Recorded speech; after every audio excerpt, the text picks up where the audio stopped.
A crackdown by the state tax department on vendors in open markets and swap meets has the vendors pretty upset tonight. And the state says it's just trying to make sure everyone pays their fair share of taxes. KITV4's Kyoki Kerr joins us with new information about the impact of the crackdown. Kyoki? Well, Laura, small shopkeepers are concerned because one vendor from a farm in Waianae was fined $670 by state tax investigators at the Kailua open market last month. That happened because state officials said that vendor failed to produce records of transactions as required by law.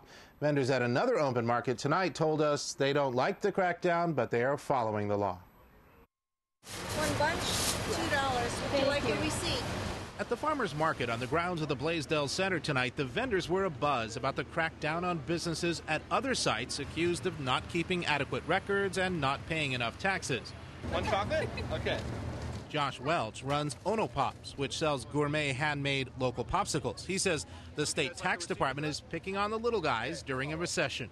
I want to know, how much did Walmart and McDonald's pay in taxes in the state of Hawaii last year compared to what you could possibly hope to imagine to get out of these working class people doing the best in this economy to support themselves and their families? The State Farm Bureau, which runs this market and 3 others on the island, requires its renters here to have a general excise tax license and has held several meetings with them to make sure they're complying with requirements, including having cash registers or some way to record how much they've sold. Mary Lyles owns Hawaii's best ever nut and brittle. I think they're being a little harsh on people, but I am following it to the letter. At the North Shore Produce Wagon, owner Ken Milner tells us he's frustrated by the crackdown, but also by vendors elsewhere who don't follow the law like him. They're not used to it, I guess. Maybe they've been getting by without paying it and not having a license, and they've been getting by with it for a long, long time. The city has 25 open markets like these 7 days a week all over Oahu. Asked what the city could do to ensure its market tenants are following state tax laws, Mayor Peter Carlisle says, "No, I'm sure there are things that the city could do.